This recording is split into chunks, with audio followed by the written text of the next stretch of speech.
Bien, donc on va commencer par corriger les exercices que vous aviez à faire. Donc l'exercice 2.1, c'est un exercice très simple. Vous avez un wagon qui est tiré par une locomotive qui est elle-même tirée par une force F qui fait ici un angle alpha.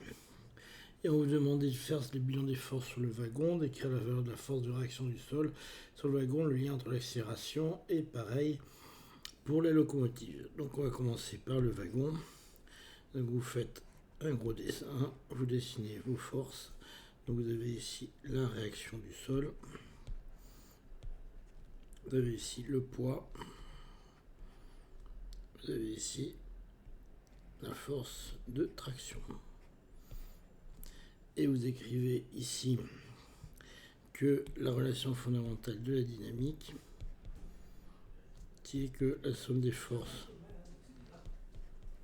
qui est égale à M1 du wagon. Bon, vous avez P qui est égal à R. Bon, ça, quand il n'y a pas de frottement, P est compensé exactement par R. Et vous en tirez immédiatement que A, accélération du wagon, est égal à T sur M.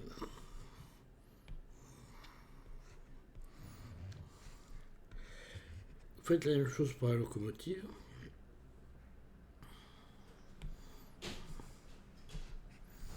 Là, c'est juste un peu plus compliqué parce que vous avez une force qui part un petit peu de travers. Donc vous avez ici le T. Vous avez ici une force qui fait un angle alpha. Donc vous avez ici à nouveau la réaction. Puis ici vous avez le poids. Donc si vous projetez sur T, donc je vais vous faire ce coup-ci, je vais faire un petit dessin quand même sur un axe. Vous avez ici alpha, F, MG, R et T. Donc vous obtenez immédiatement R plus F sinus alpha moins MG est égal à 0. Donc vous faites attention juste au signe de la projection sur F. Et puis sur X, vous avez F cosinus alpha moins T est égal à M1. Ok. Donc ça, c'est les deux projections que vous obtenez maintenant pour la locomotive.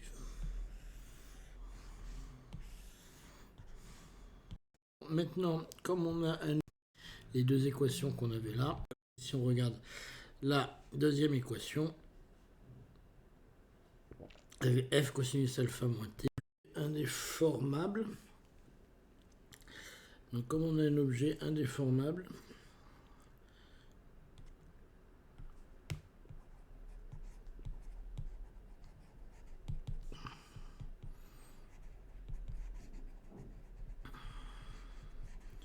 l'accélération du wagon va être égale à l'accélération de la locomotive. D'accord. Ce qui nous entraîne, donc il suffit de regarder qu'on a T sur M est égal, alors M du wagon, qui est égal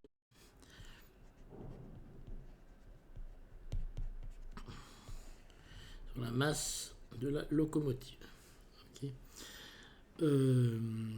Donc si vous faites un peu plus loin ça, vous trouvez que T, facteur de 1 sur la masse du wagon, plus 1 sur la masse de la locomotive, est égal à F cosinus alpha sur la masse de la locomotive. Okay. Donc vous pouvez simplifier ça un peu de la façon suivante. Vous avez ici que T est égal à la masse de la locomotive fois la masse du wagon sur la masse de la locomotive plus la masse du wagon fois 1 sur la masse de la locomotive fois F cos alpha.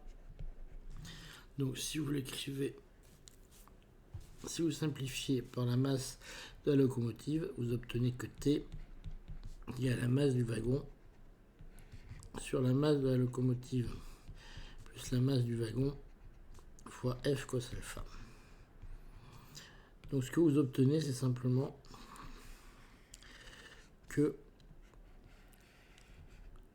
vous attendiez simplement à avoir la masse du wagon, je suppose. Et en fait, c'est pas tout à fait vrai parce que vous avez la masse du wagon divisée par la somme de la masse du wagon fois plus la masse de la locomotive. C'est-à-dire qu'en fait, dans un train comme ça, plus vous êtes loin, plus vous êtes dans un wagon loin, plus la traction devient faible. Alors ça, c'est assez logique, parce qu'en fait, quand vous êtes très loin, vous n'avez plus qu'à tirer les wagons qui restent derrière. Vous n'avez plus à tirer ceux qui sont devant. Donc plus vous êtes loin, plus vous tirez les wagons qui sont derrière. Et si vous êtes très très loin, en fait, ben vous ne tirez plus, vous ne tirez quasi, ça tend vers zéro, ce que vous avez à tirer. Alors, si le wagon se déplace à vitesse constante, si on a une vitesse constante,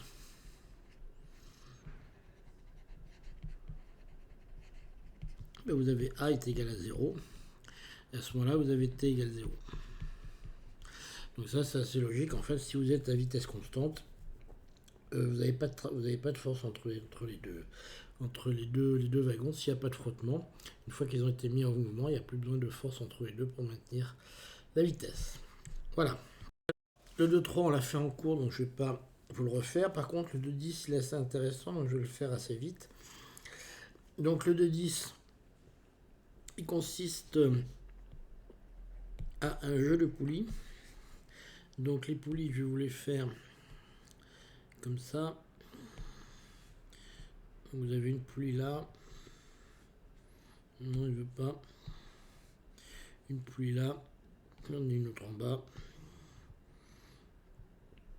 Puis j'ai ici un cube. J'ai une masse. Puis une autre ici. Hop là. Puis j'ai une autre masse ici. Et le tout est relié par des ficelles. J'ai ici M1, j'applique une force.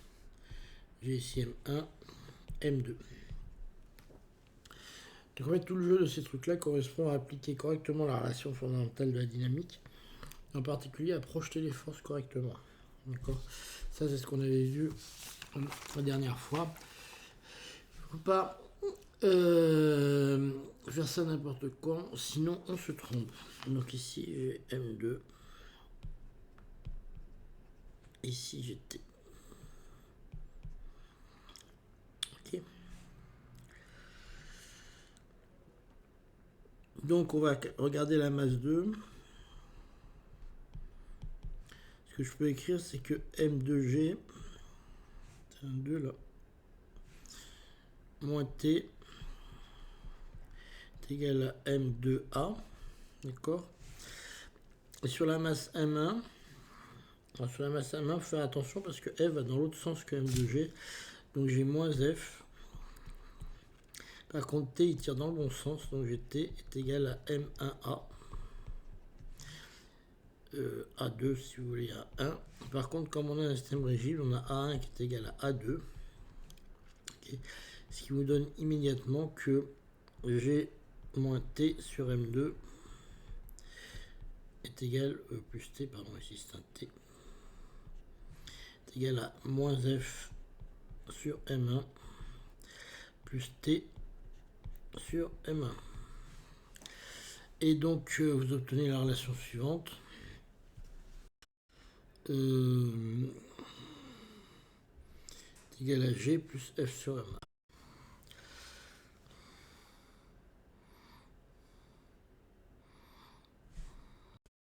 Première formule, par exemple, A2 égale, c'est que T est autour de 1 sur M1 plus 1 sur M2.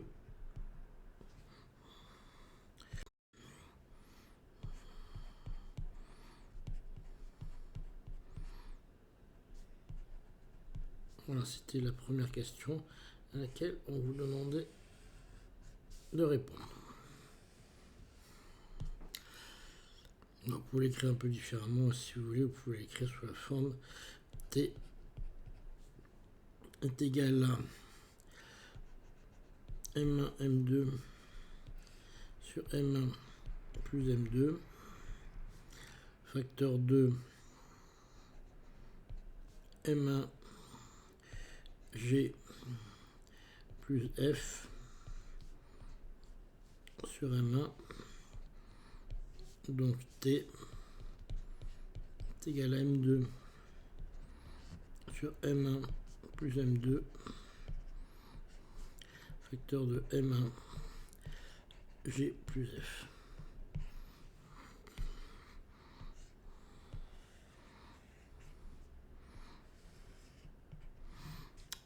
On peut en déduire l'accélération. Donc on en déduit l'accélération.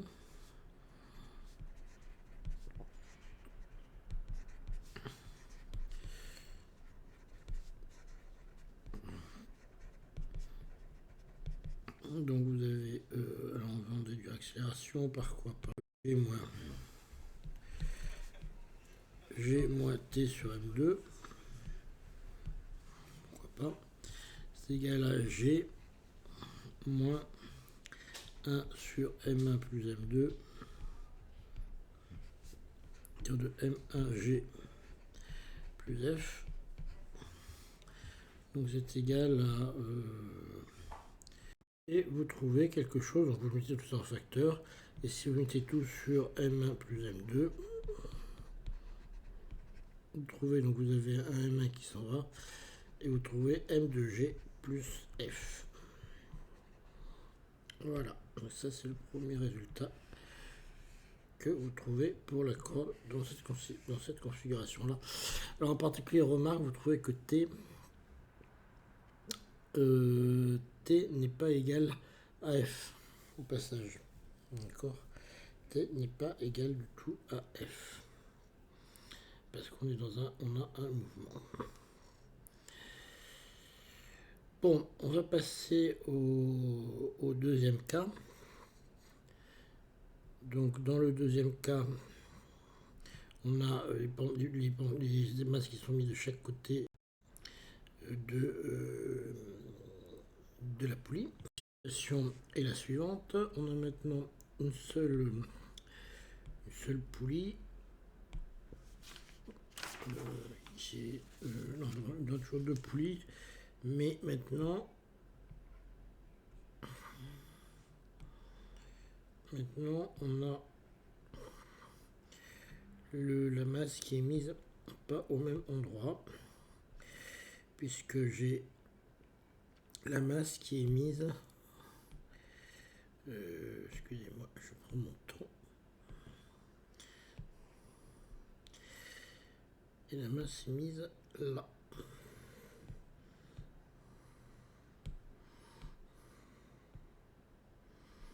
Voilà, donc j'ai ma ficelle qui passe là.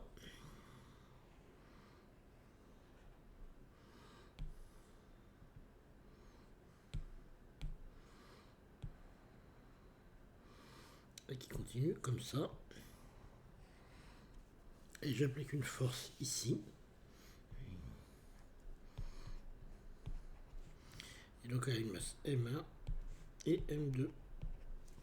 Bon, je vais faire la même chose, je vais appliquer la relation fondamentale de ma dynamique à mes deux systèmes. Donc j'ai ici M2G est égal à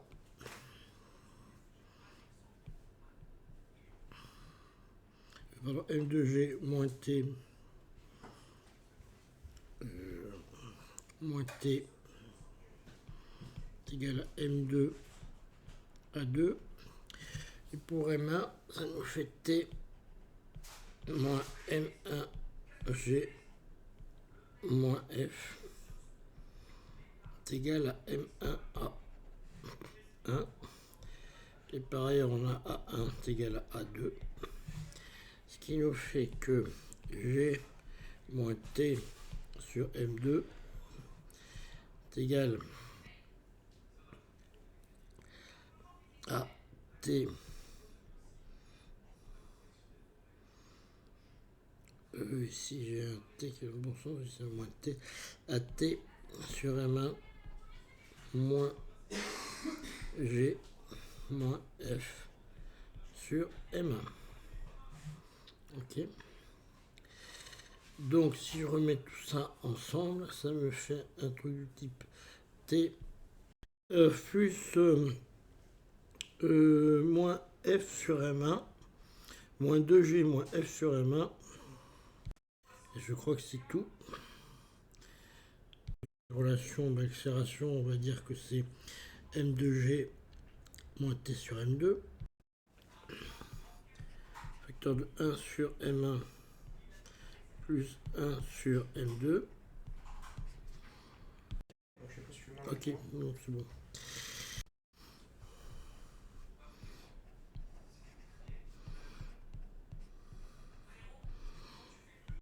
A0. Voilà.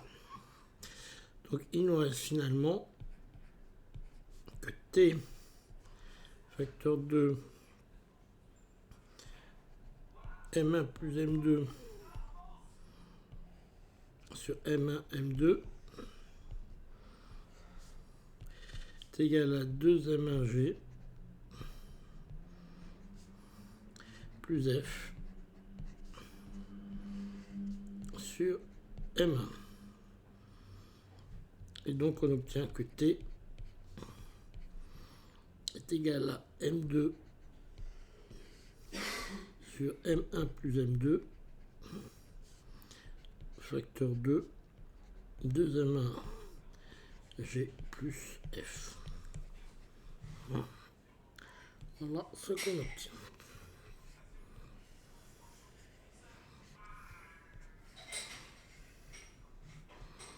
Le résultat d'avant c'est le même, sauf qu'on a augmenté la force ici de une fois M1G, ce qui est assez logique. Alors maintenant on peut calculer l'accélération. Donc on va partir. C'est G moins T sur M2, pardon. Donc c'est G moins, alors 2M1 G plus F sur M1 plus M2. Donc ça c'est égal, donc si je fais M1 plus M2G moins 2M1G, ça va me faire moins M1G plus M2G plus F sur M1 plus M2. Et donc j'obtiens que l'accélération est égale à G facteur 2 M2 moins M1 plus F sur M1 plus M2. Donc est-ce que c'est cohérent? Je trouve que si F est égal à 0, j'ai une accélération nulle quand M1 égale M2, ce qui est parfaitement logique. Et puis ce point d'équilibre est déplacé quand j'ai une force non nulle. Ok. Exercice 3 sur une table. Donc on est sur une table, le vert est sur une table qui a cette forme-là. Normalement je fais un triangle, voilà. Voilà, il a un angle alpha sur le triangle. Et puis mon verre, bon, on s'en fiche de sa forme, on va le mettre comme ça, on a une réaction comme ça. On a un frottement qui est comme ça. Comment on l'appelle le frottement? On l'appelle T, je crois. Tangentiel, on a une réaction qui est comme ça. Un poids qui est comme ça. L'accélération qui est vers le bas. Ok. Donc on a récompensé les forces, c'est ça qu'on vous demandait de faire dans la première question. Deuxième question, choisir un système d'axe et projeter les forces. Donc le système d'axe le moins con qu'on puisse prendre, c'est celui-là. D'accord. Et projeter les forces. Donc alors, ce qu'on va faire, c'est qu'on va le faire comme ça, le système d'axe. Vraiment c'est un peu bizarre, on va le graduer plus vers là, ça nous évitera d'avoir des signes moins. Donc en graduant plus vers là le poids, il faut que vous voyez que le poids se retrouve comme ça. Le T se retrouve comme ça, le R se retrouve comme ça, et voilà. D'accord. Alors maintenant les angles. Où sont les angles? Alpha est ici. Donc en fait, alpha se retrouve ici. D'accord. Il suffit de fermer cette charnière pour voir qu'elle se ferme ici. Donc alpha est bien ici. D'accord.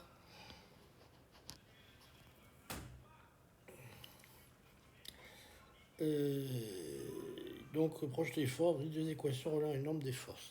Donc les équations qu'on va trouver, c'est simplement on va essayer de regarder l'accélération et ce qu'elle vaut. D'accord. Donc on va écrire que somme des forces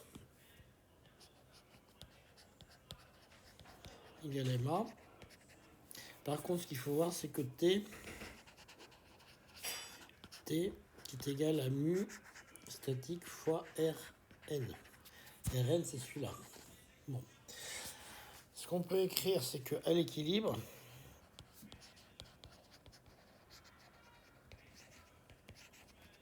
la somme des forces est égale à 0. Donc vous en déduisez immédiatement que Rn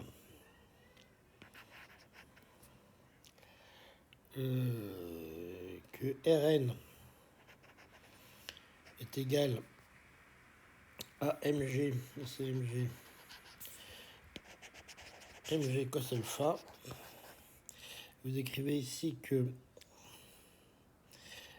t est égal à mg sinus alpha, mais par ailleurs, vous avez aussi par définition, vous avez aussi que t est égal à Rn fois mu statique. Donc vous en tirez, alors ça c'était, vous avez Pn et t, donc vous en tirez les deux relations suivantes. Vous avez mg sinus alpha égale t, et par ailleurs t est égal à Rn mu s, c'est-à-dire à mg.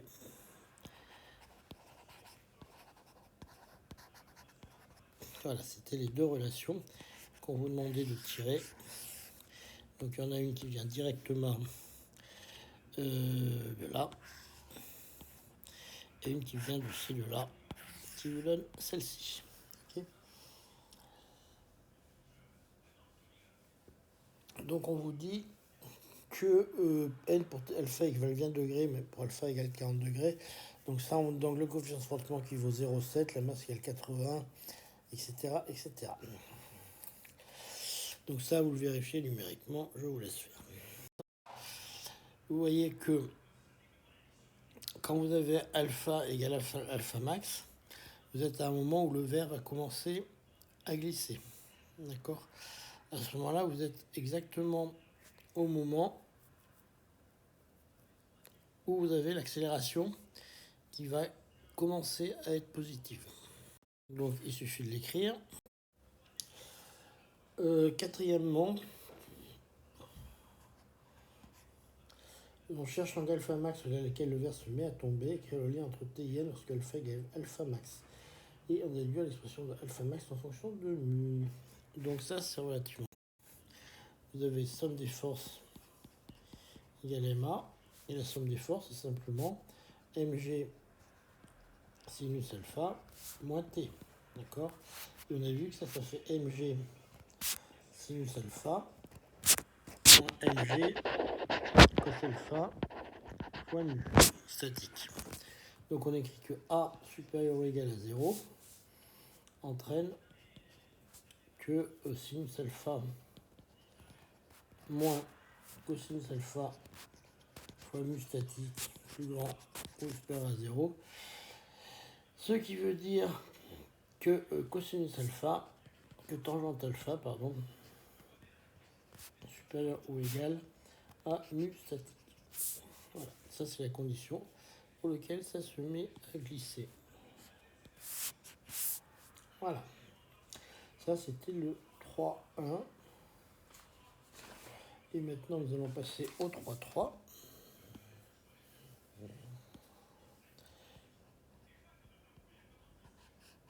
Donc c'était une chute sur un palais en procès. Donc on va faire chuter notre palais maintenant. Donc notre palais échoit. Alors comment échoit? Échoit comme ça. Voilà. Exact. Donc échoit comme ça, notre palais.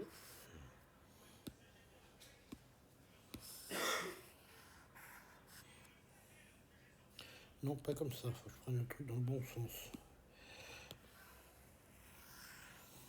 Voilà, mon palais échoit comme ça. Avec ici mon petit palais. Hop, hop. Puis sur la chaîne poulie. Pouf. Puis ici une masse petit M.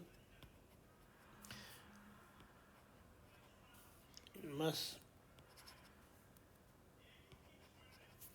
grand M ici. Bon. Question 1. On n'a pas de frottement et on veut obtenir sur lui une vitesse constante. Et petit 2, on a des frottements. C'est ça le ouais. Calculer l'option de frottement. La valeur de la masse nécessaire. Donc bon, on va y aller. Donc 1 sans frottement. Donc on va écrire la relation fondamentale de la dynamique. On a T ici. La somme des forces est égale à MA. Est égale, alors là évidemment il faut prendre T ici. Enfin le poids il est comme ça. L'angle ici c'est alpha. D'accord. Donc ça va nous faire un MG. Alors alpha il se retrouve là évidemment. Hein, vous l'aurez compris. Donc ça fait un MG sinus alpha. C'est égal à MG sinus alpha.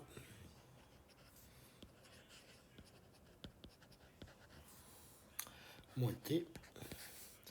Donc il faut que T soit égal à MG sinus alpha. Oh, excusez-moi, c'est grand M. Je suis en train de vous écrire des bêtises.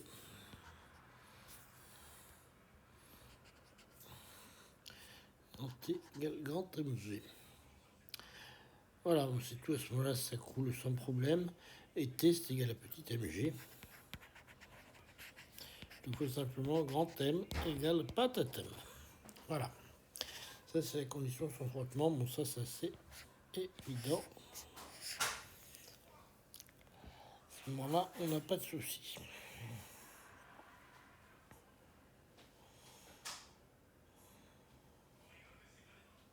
Alors, si on a des frottements, c'est un peu plus difficile parce que si on a des frottements, il faut rajouter une force. S'il y a une force T comme ça, enfin, en plus de la force de la tension du fil, il y a une force T, qu'on va appeler F, pardon. Force F qui vaut nu fois la réaction du support. Et la réaction du support, la réaction normale du support, dans ce cas précis, c'est égal à mu fois mg cosinus θ. Alors je vais faire un grand repère pour vous montrer tout ça. On va faire un repère qui suit l'axe de la pente. J'ai ici P, qui lui est vertical, avec ici un angle alpha. J'ai ici la réaction normale. Pardon, j'ai la réaction normale. J'ai ici ma force de frottement. Puis T qui va dans le même sens ici. Et F qui vont dans le même sens, d'accord. Puis là, j'ai la composante en X et la composante en Z. Donc ce que vous voyez immédiatement, c'est que en fait, Rn est exactement égal à la composante en Z du poids. Okay, parce que lui, il décolle pas. Donc on a Y égale à 0. Donc ça, il faut que je l'écrive. Donc j'écris que la force de frottement F, c'est égal à mu fois Rx. Ça, c'est la définition. Hein. Ça, c'est la définition. La mu fois R normal, pardon, R normal. Et R normal, c'est simplement mu mg cos θ, cos alpha, pardon. Cos alpha. Vous voyez, le système il est simple. Ici, j'ai cos alpha, mg cos alpha, donc ça donne directement Rn. Et f, on sait que c'est mu fois Rn. Et Rn, c'est mg cos alpha. Donc, une fois qu'il y a cette force en plus, je peux écrire simplement que mu fois mg cos alpha plus t, d'accord, est égal mg sinus alpha. Grand M, pardon.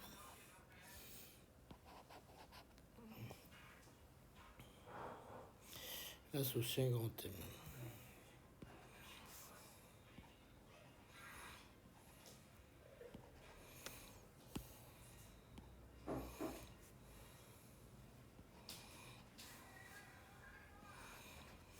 Bon, à partir de là, on a presque fini l'affaire. Alors, la chose pour finalement pour retenir votre système, et donc là, c'est pas tout à fait normal que je trouve ça.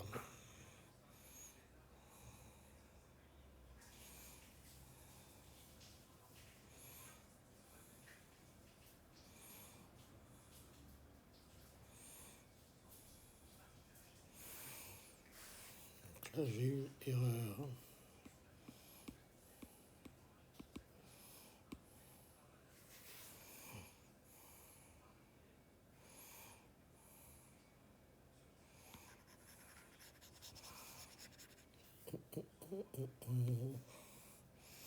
Là, j'ai une erreur sinus alpha.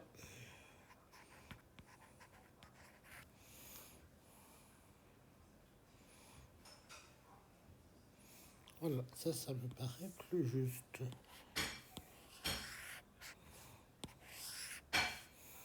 Parce que comme l'accélération est égale à 0,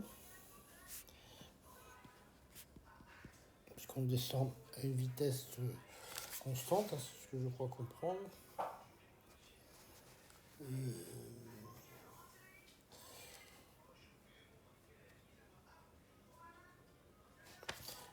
Comme A égale 0, on a simplement que la tension du fil est égale à petit m fois g.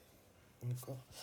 Donc on obtient l'équation suivante, petit m fois g plus grand M fois g cosinus alpha fois mu, mu statique, est égal à grand M fois g fois sinus θ. Et sinus alpha. D'accord. La question c'était quoi? La valeur nécessaire. Et donc on obtient que petit m est égal à grand mg, j'appelle le sinus alpha, moins mu cosinus alpha,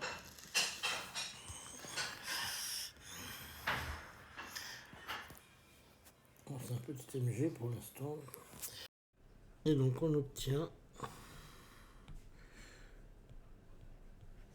que petit m est égal à grand M, facteur de sinus alpha, moins mu cos alpha.